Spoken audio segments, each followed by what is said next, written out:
Be welcome.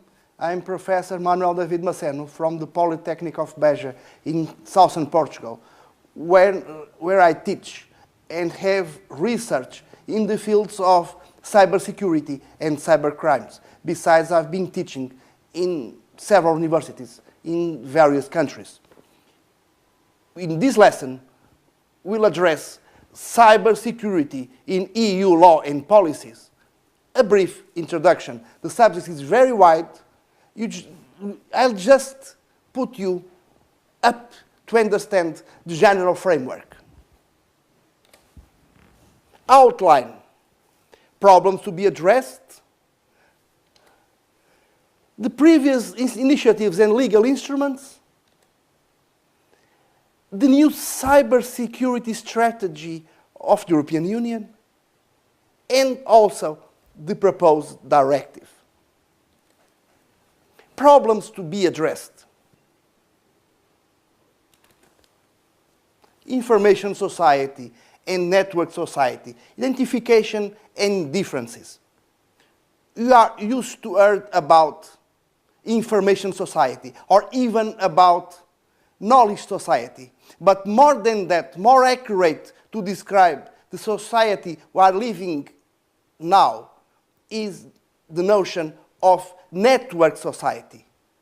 For this purpose, I will show you now the definition of the most well-regarded expert in the field, Professor Manuel Castells from Catalonia, Spain. A network society is a society whose social structure is made of networks powered by microelectronic-based information and communication technologies. More than information itself, more what runs within networks are the networks themselves that allow our society to function and structure it. Besides, we have the non-novelty of networks in economical and political history. Since a long time ago, we have networks of roads, networks of railways, networks of power lines. Now, over that, we have networks of information and communication technology that allow us to interchange information and control all other networks. So, ICT systems network are now the nervous systems of today's society, being its security and safety basic policy objectives. You can easily understand that if our society is based on networks that allows us to drive a car in a city or to fly in a plane because there is a network of control, its safety and security from attacks is of paramount relevance. We'll be able now to answer why is cybersecurity such a fundamental issue. Previous EU initiatives and legal instruments. What has already done the European Union regarding cybersecurity? These policies and laws were based on market considerations. In order for the internal market to work, companies and consumers had to rely on networks, on information society networks. So just for the sake of market, its security and safety are very relevant. Fundamental rights. We communicate through ICT networks. Keeping them safe keeping even law enforcement agencies to invade our privacy is of the most relevance. Fight against cybercrime. Well, our lives, our companies have to be protected against those persons that want to take advantage and disturb or even destroy ICT networks. National security of member states. Well, together with cybersecurity comes cyber defense. Even the difference is not technological. Sometimes even the same persons have criminal and political purposes. Just think that for differentiation of terrorism, hacking of banks and our other financial system institutions is quite common, much more common than it should be. Main policy statements. Well, from Commission Communication on Network and Information Security, proposal for a European policy approach of 2001, to Commission Communication, tackling crime in our digital age, establishing an European Cybercrime Center of 2012. The European Commission is worried with cybersecurity and also cybercrime. And is worried mainly what regards critical infrastructures, keeping communication, keeping energy, keeping energy network, communication networks, energy networks, keeping telecommunication networks free from outside intrusions and attacks. Previous legal instruments. We have already in place several European Union directives, some even about to become regulations that have to do with cybersecurity. I'll show them to you, namely regarding regulation of electronic signatures and certification service providers.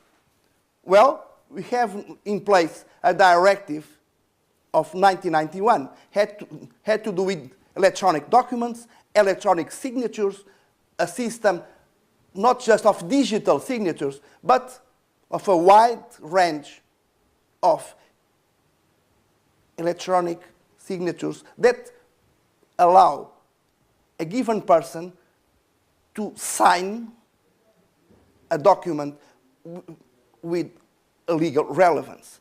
This moment, there is a proposal of regulation going on, a proposal of regulation that would unify the legal system of all Europe, including member states, in this field. Critical infrastructure, big issue. We have in place a directive of 2008. It's a directive that might go much beyond transportation and energy networks and infrastructures. We have there a reference to ICT networks connected with these infrastructures, but it stays in place. Then, electronic communications, telecommunications. The directive of 2002, as amended in 2009, the so-called regulation directive of telecommunication, does address the security of telecommunication systems in order to prevent invasions, illegal access from the outside.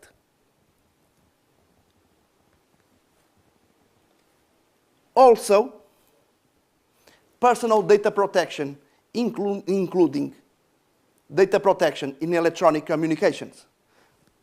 Well, since the Convention of the Council of Europe of 1981, and then with directive of the Council and the Parliament of 1995 of then the European Community, the security of personal data is a basic duty of those that are treating that data. So we have maybe the first specific rules of cybersecurity regard personal data protection. So, we may answer now. What are the current EU approaches to cybersecurity? Can you identify the sectors already regulated by the EU in terms of cybersecurity? Now, we will address the new EU cybersecurity strategy. I call your attention to the 7th February 2013 joint press conference. It was a press conference from the Commission, being there the Vice President of the European Commission, Nelly Kroes, also in charge of the digital agenda, and Cecilia Malmström, the member of the Commission with the portfolio of internal affairs. Besides, at this press conference was the High Representative of the Union for Foreign Affairs and Security Policy, that you already know is also a Vice President of the Commission. I refer Mrs. Catherine Ashton. We'll be able to watch the press conference in full, in video, from the webpage of the university. But this subject was so important that we had together 3 commissioners, one of them also representative of the Council. I underline this because you need to understand how important the European Union institutions regard this subject. At this press conference, a double initiative was presented. First, a cybersecurity strategy of the European Union, an open, safe, and secure cyberspace, together with a proposal for a directive of the European Parliament and of the Council concerning measures to ensure a high common level of network and information security across the Union. We have in place 2 proposals that have to be read together. It's a full package. One in terms of policies, the other addressing law. So, we'll start with an analysis, a very brief analysis of the strategy, and with the stated principles for cybersecurity. I would instead say principles for internet governance. As you are about to see, these principles deal with general governance and not just with security. But we can realize from this statement that for the European Commission and Council, internet governance and cybersecurity are interlinked. You cannot put apart one from the other. First, the EU core values apply as much in the digital as in the physical world. There is no longer a place for sort of romantic, of anarchist perspectives of the internet as a wasteland or a new Far West. The basis of our society and our law apply both in the internet and in physical, normal, non-digital world we live in. Then, protecting fundamental rights, freedom of expression, personal data and privacy. Well, these are the main values, saying that for the sake of security, we should not compress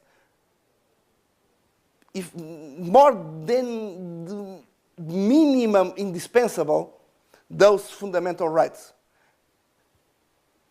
Mostly the freedom of expression online and personal data and privacy. All measures, all action of institution, all position of companies had to have in mind that the most important is the protection of fundamental rights. Access for all. Well, security is not compatible with a network that just for some. Security has to be for everybody, everywhere, not taking into consideration matters of age, location, education. All these issues had to be addressed at the same time. Democratic and efficient multi-stakeholder governance. Well, now with President Obama, internet seems that will no longer be a network of the United States where we non-Americans are tolerated. A new governance model has to be put on place. Well, other countries at United Nations level, namely within the International Telecommunications Union, since more than a decade ago, are pushing in order to share the power and the burden of internet governance, also security. If you have taken notice to the press, think that what happened with NSA denounced by Mr. Snowden might not have ever happened if internet was regulated and administrated by the international society, not by the government of the United States.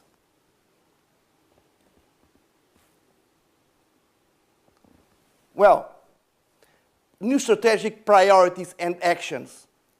First, achieving cyber resilience.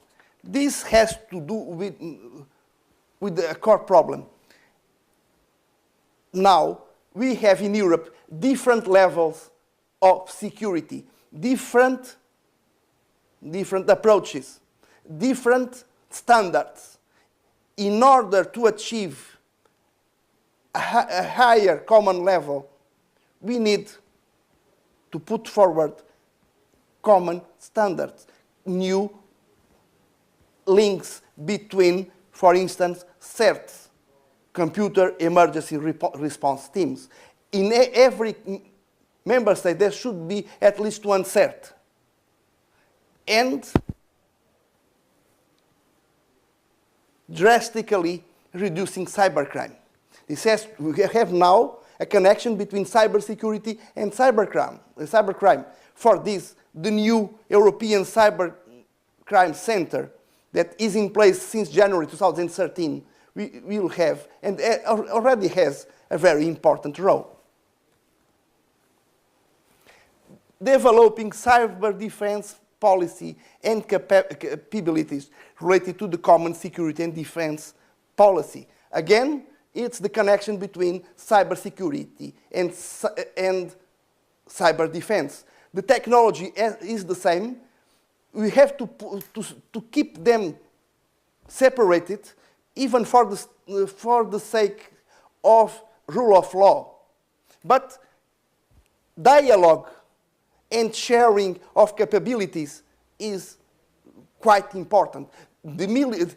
Much of the technology we have now came from investment for military purposes. This technology has to be put for the use of law enforcement as soon as possible. Develop the industrial and technological resources for cybersecurity. Well, Europe, in order to keep its cybersecurity capabilities, might not rely on the United States or Russia or China. We need our own technology. A shared technology, but our technology. And special investments have to take place in order for Europe to go on being an international player in this networked society, this networked world. The close connection, establishing a coherent international cyberspace policy for the European Union and promote core EU values. Well, internationally, I mentioned before the International Telecommunications Union in many fora, namely the Information Society summits. The European Union has to affirm its values, not accepting security-based, non-fundamental rights-based regulations for the global network society. And when negotiating bilaterally with third states, these values and also their capabilities for providing cybersecurity will be very important. If our neighbors, namely in Northern Africa, are not able to assure their own cybersecurity, they would become centers that might, in the future, harm European cybersecurity capabilities. So sharing information, sharing technology is important for the very sake of the European Union. Now, we'll be able to answer, after reflecting, what are the values to be pursued by the new EU cybersecurity strategy in relation with the values and objectives of the Treaty of the European Union. You have to think systematically. You have the treaties, the charter, and policies. Treaties, charter, policies come together. From the core of the treaty, you have to understand how all are connected. And again, what are the connections of the new EU cybersecurity strategy with other EU policies? From market policies to international policies to technology and scientific research policies. Then, we have to address the proposed directive. Well, together with the proposal of strategy, we have a proposal of directive. The main traits of the proposal of network and Information Society Directive. You'll see, not just in this lesson, that this directive are the key words, shortening. First, the emphasis on cooperation between member states and with the Commission. Then, the limits of the sectors and operators to regulate. The role for ENISA, the European Network and Information Security Agency. These are the core issues that will be addressed in the following minutes. Well, first, the emphasis on cooperation between member states and with the Commission.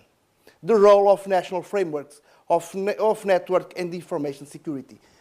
Instead of promoting or putting forward an European level system, the Commission preferred a more modest approach. Having in mind, anyway, a high common level, this is a minimum harmonization directive. Each member state will have responsibilities within its territory. First, responsibilities regarding public administration, and with public administration, responsibilities towards companies. So, the objectives of the directives, of the directive, will be implemented by member states, public administration, companies. Member states are responsible toward the European Commission and toward other member states for the implementation of the directive. In the sense, and this is possibly the most important idea you have to have in mind,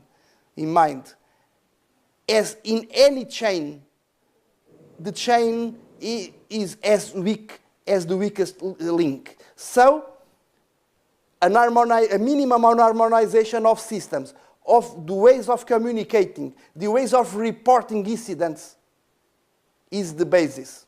So we will have interconnected national systems coordinated somehow by the European level.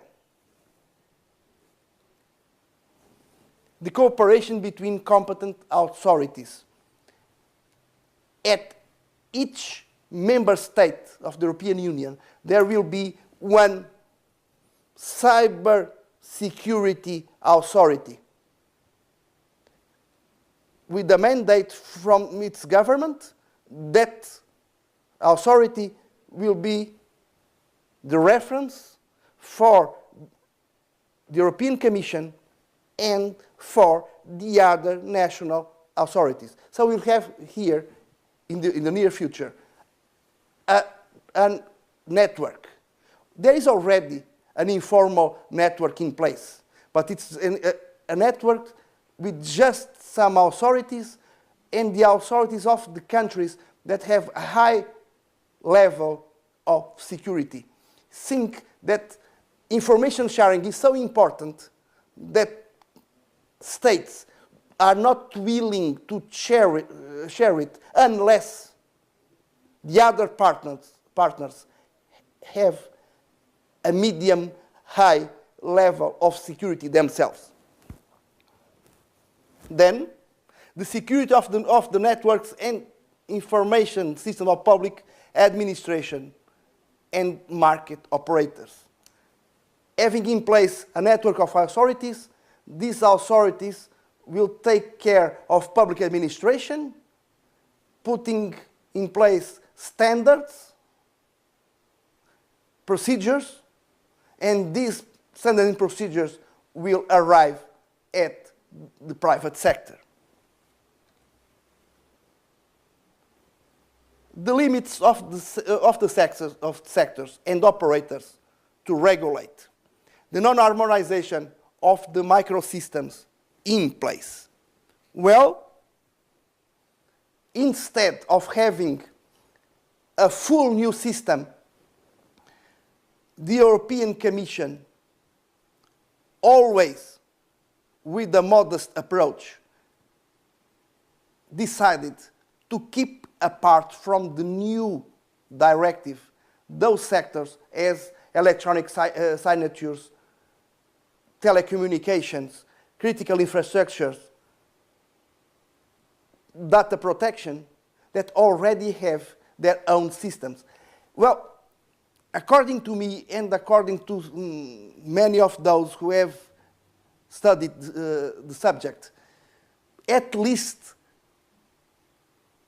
a system of communication between those regulation institutions in place and this directive should have been proposed. However, it was not. So we have special microsystems that will continue to be isolated, and for other ones there will be this directive. The market operators to be under the new directive. It's not public sector, all will be within its framework, but not, according to the proposal, not every private company. Just those engaged in e-commerce, internet payment gateways, social networks, search engines, cloud computing services, and application stores. These were deemed to be those more exposed to cybersecurity threats.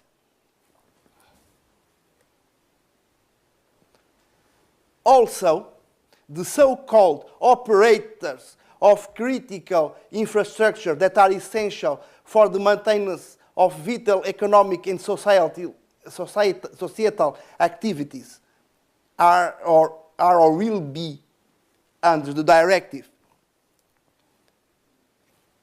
We deal here with ICT networks. Do not make any confusion with the critical infrastructure directive. That directive addresses the infrastructure itself. Here, are the ICT systems. So in this case, we will be under the directive energy, transportation, banking, financial market infrastructure, stock markets, for instance, that now rely on computer systems, and the health sector. As you all know, now hospitals are based in information systems. Doctors are no longer able to treat people without access to computer systems. The role for ENISA, the European Network on the Information Security Agency. ENISA was created in 2004. The objectives of ENISA were very limited in the beginning. Each European Union institution had its own network and information security team. These teams were put together, and ENISA works mostly as a sort of information system, establishing standards, training people, keeping sure that security standards are established and implemented in every institution, agency, or service of the European Union.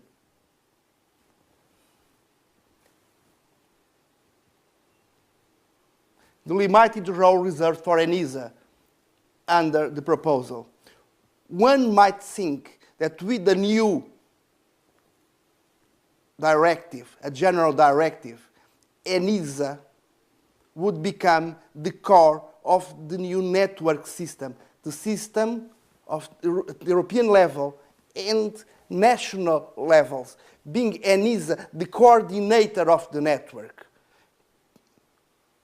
controlling even how the directive was implemented in each member state, helping them, but helping them on a proactive way.